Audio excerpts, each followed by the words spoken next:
The merger between HomeGround and Hanover is all about getting the housing assistance to more people. HomeGround and Hanover are much more similar than we are different. We're both similar sized secular organisations who've got an emphasis and a real passion around homelessness. I'm still a believer that people are driven by good, that people still want to do good and people still want to do the right thing. And part of our role is enabling people who come engaged and involved with us and our supporters to continue doing that in what's a pretty complex and competitive world. And I think establishing Launch is sort of a vote of optimism that people are still basically good and driven by good. Both organisations were born out of a sort of rights idea, of a sense of, well, hang on, something's wrong with the way our community is operating at the moment, but there's a lot of people being left out.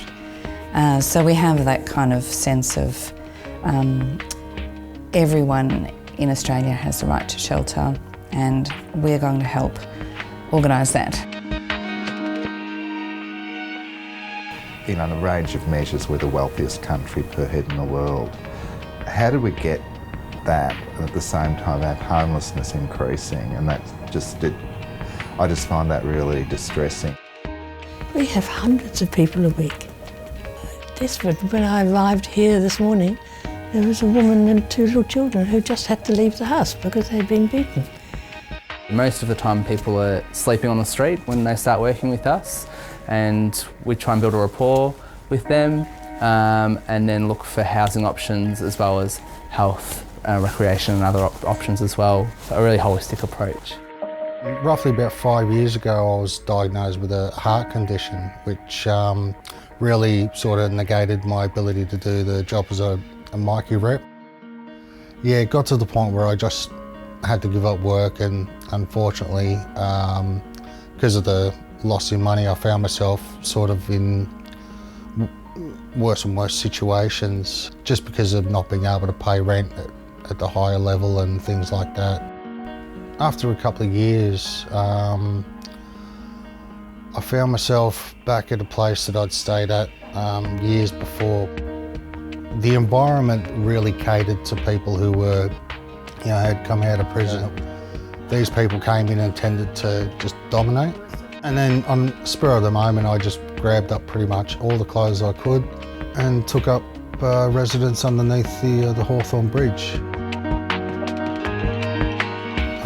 Probably a couple of weeks after that, I came home, well, I call it home, but I came back from my daily outings and found I'd been robbed.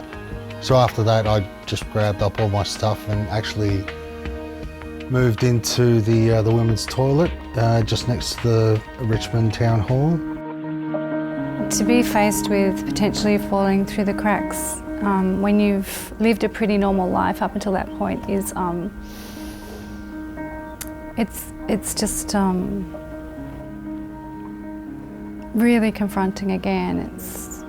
You're constantly grappling with your dignity in that situation because there's a stigma that surrounds homelessness in societies.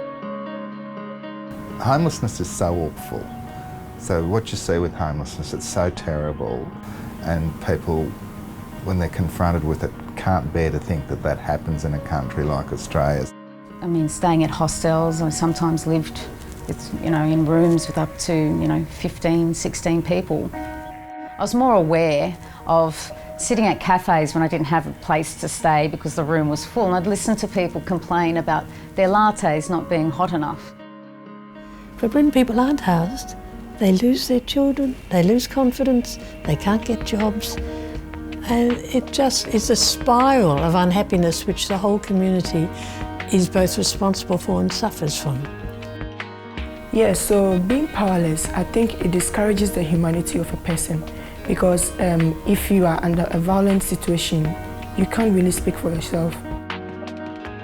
Basically just had enough. Essentially tried to take my own life and with some pills and things. All I ended up doing was making myself incredibly sick. But it wasn't long after that that I was introduced to Dylan from HomeGround. Things have just been going from strength to strength, because from there I actually moved into a residence. I think it was the first time in years that I had my own room, and I had like the best sleep in years. Being able to be in a stable environment where I can just sort of launch myself almost and get things done and be able to say, well, there's no more excuses. He knew that there were other physical health and mental health issues going on. He really wasn't in a place to address those while he was still homeless. Knowing that you have somebody that's not judging you in a very vulnerable situation is just so necessary. The reason they're helping me is because I'm worth it. Oh my God, I'm so happy. I'm so excited. I'm lucky to be in the foyer. Yeah, I think it's the best place to be. The first thing that straight away happens is they restore some of that dignity and that hope. This is the first time in my life I've been free of violence. For me, it doesn't matter whether it's known as Hanover or Launch Housing or what name it has, as long as that we continue to do the good work that we've been doing and get the best outcomes possible. Yet if we did simple things, they're simple, but they just require bravery, but every action on earth requires bravery. And therefore, that's what we should be doing, and saying no excuses.